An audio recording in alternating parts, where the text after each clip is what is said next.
Now, if you're a motorcyclist in India, all roads lead to Goa for the IBW or International Bike Week that begins next weekend. We caught up with Mumbai-based custom house Transfigure Customs to check out their plans.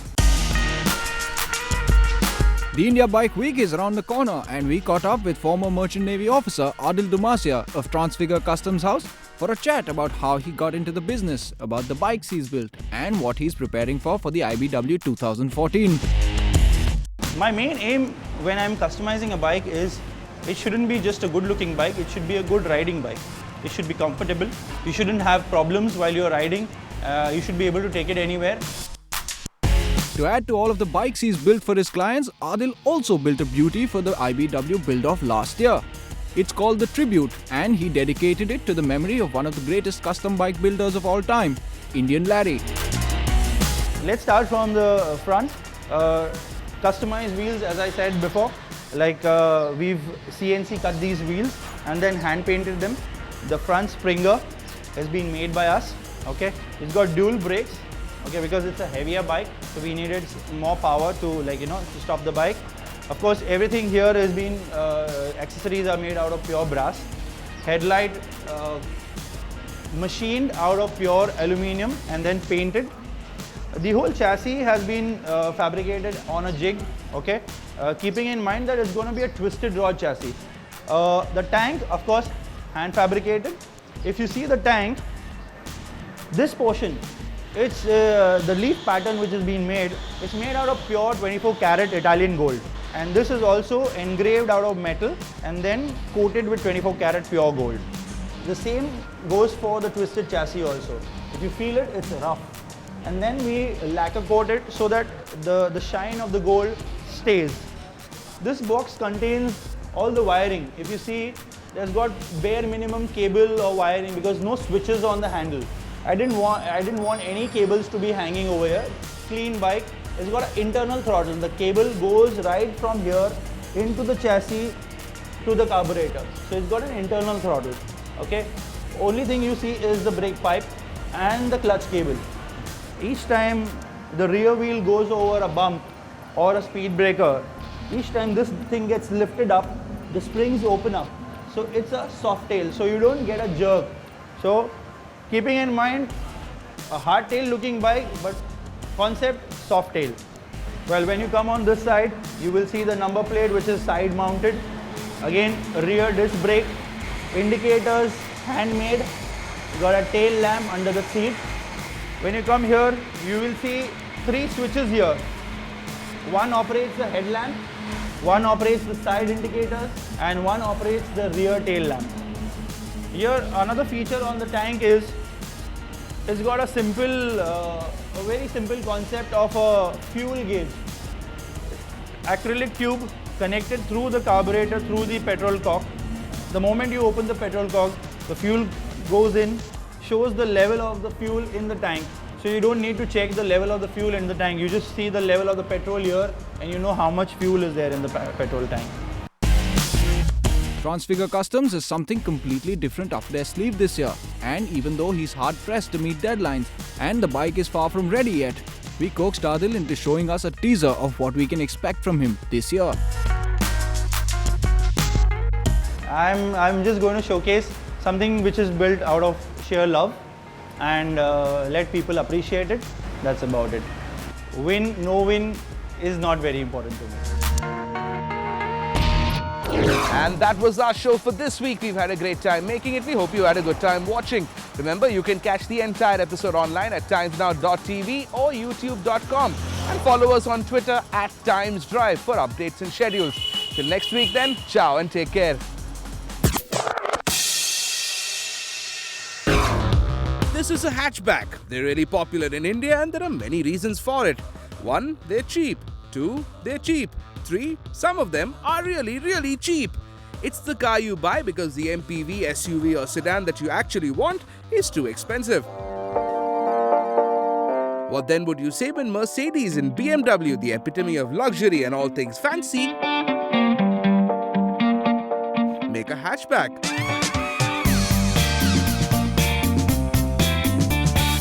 Mercedes calls its hatchback the A-Class and BMW the 1 Series.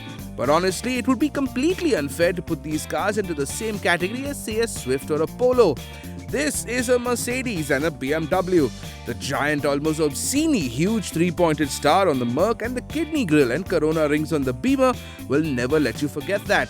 These are not, as the ugly euphemism goes, premium hatchbacks. These are all-out luxury cars that just happen to have a hatch instead of a boot. So if you're looking to buy either, which should you get? The BMW 1 Series or the Mercedes A-Class? Let's find out. First up, and only because it's a couple of months newer than the A-Class, we've got the BMW 118d. What you've got under the hood is a detuned version of the 2-litre diesel engine that you'll also find in the 3 Series and the 5 Series and the X1 and the X3. This is an engine that's putting out 143 bhp and 320 newtons of torque. Detune doesn't bode well for this car, at least on paper, but trust us, at this size, it's a hoot to drive. Switch to Sports Plus mode. Yeah, it's got various driving modes, but more about that later. So anyway, switch to Sports Plus mode and firewall the throttle, and you're hitting 100 from standstill at 8.5 seconds, which is pretty fast. The Mercedes also comes with an engine that we're familiar with. It's a 2143cc 4-cylinder diesel that you'll find in everything from the C, the E and even the M-Class. Unlike the Beamer though, this is a front-wheel drive car and has been detuned tremendously with a power output of just 107 bhp and 250 newtons of torque. The high point of this powertrain is a 7-speed double-clutch gearbox that Mercedes calls the 7DCT and paddle shifters. Now by itself, this engine is fine. The power is adequate for everything you might want to do. But then when you compare it to the BMW, it pales. It pales quite a bit. However, considering this is a Mercedes and will have Mercedes prices, the engine is not as whelming as it ought to be. Maybe, of course, it's a mental thing. Maybe I'm just not used to driving Mercedes cars with small engines. But redemption certainly comes from the 7-speed gearbox with these sports car-like paddle shifters. Using paddle shifters are always fun because you don't need to get your hands off the steering, like the usual rocker you find on automatic gear levers. If you want to extract the maximum out of this engine, you're going to have to use them quite a lot. So far, we've established that the 1 Series' powertrain is better than the Mercedes, and while the A-Class is just about adequate, the A-Class doesn't do well as far as ride and handling are concerned either. A-Class is obviously not a car that's designed to be chauffeur-driven, but if you're driving it yourself, it'll give you a lot of feedback. Whip it around a corner at nosebleed speeds and you won't feel like you're going to die. But on the cons of this notebook, we have to mention that this is a car that does not do well on bad roads. It's a rubbish patch of road and the suspension will complain noisily, crashing down and not stopping till you either slow down or get to better tarmac. The one, on the other hand, fares much better. This is a car with 50-50 weight distribution, meaning that it roughly weighs the same in the front as it does in the rear. It's got a stiff chassis and suspension and sharp body control with no roll. What that means, of course, is that in this car you can have a lot of fun. It takes a little getting used to, of course, because this is a rear-wheel drive car and most of the cars we drive here have power going to the front wheels. Now switch the car into Sports or Sports Plus mode and this car will shimmy in and out of corners like a coked up salsa dancer. It might sound a little dangerous, but you can always remember this: the safety systems aren't turned off as much as they're inactive, lurking around like a PG Woodhouse butler and will pull you out of trouble every time your drive becomes a little too exuberant. Ride quality is also pretty decent and definitely better than the A-Class. This is not a car that will crash over bad roads. It's pliant, but all said and done, it's not exactly plush. But then when you spend this much money on hatchbacks, the car you drive needs plenty of personality. And it's here that the BMW loses out to the Mercedes. It's got all the trademark looks of a BMW, the world famous in India Corona headlamps, the kidney grille, the super long bonnet. But if you look beyond the front end, you'd realize it actually is quite ugly. It's off proportioned and the rear especially is pretty plain. Compared to the A, the 1 Series is practically dowdy. Sounds weird, but now the BMW is the dowdy one. The A-Class, on the other hand, plays Lady Gaga to the 1 Series' Susan Boyle. It sits low on the ground and the first 3 quarters look completely like a sports car. The headlamps glow, the air dams snarl, and then there's that almost obscenely huge 3-point star completing the picture and the point.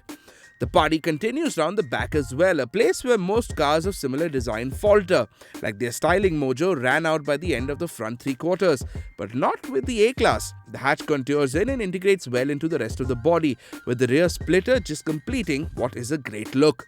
Mercedes has gone really aggro with the way its new cars are designed. On the inside too, Mercedes' sports heritage continues. You can see it in the chiseled steering wheel, you can see it in the AC vents, and you can see it in the figure-hugging leather seats. The driver and shotgun seats are the place to be, but if you do take a gander down the back, you'll see that it's just about adequate, if not exactly bountiful as far as space is concerned.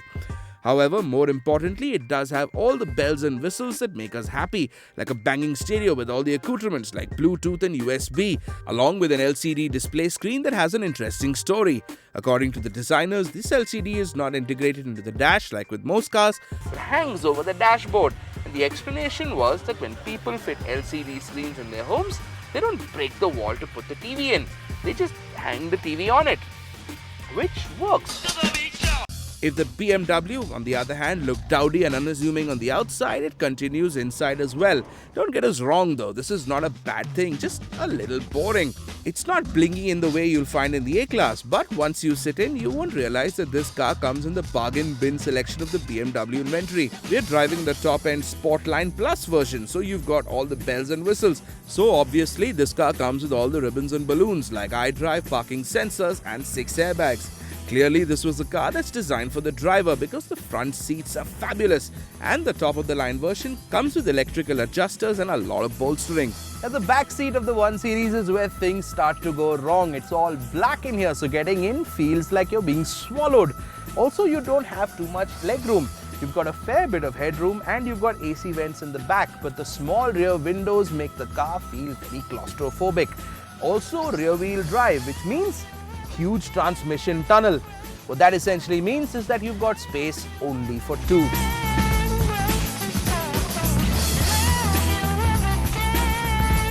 So now to decide, to choose between the blingy, hyper-attractive yet relatively slow A-Class. Now this is a car that will get you a lot of attention because of the quite stunning looks, and more importantly, it does not look cheap, not by a long shot. In a way, it looks quite a bit more attractive than a C-Class. Or the plain-looking yet fabulous driving BMW 1 Series. The only hatchback you can buy in India with rear-wheel drive, and coupled to that is a steering with as much feeling as a Bollywood ma. A tight yet forgiving chassis and suspension, and an engine that goads you into doing naughty things to it. It's also got a rear end that will swing out like an item girl. There is quite a swing between the prices of both cars. Prices for the diesel 1 Series swing between 23 and 30 lakhs, while the A180CDI can be yours for a flat 23.5 lakh rupees ex-showroom. It all matters with what you want from your super hatch. If it's a style statement then you're looking for, then look no further than the A-Class. But if it's a driving experience that you want, you can't go wrong with the BMW.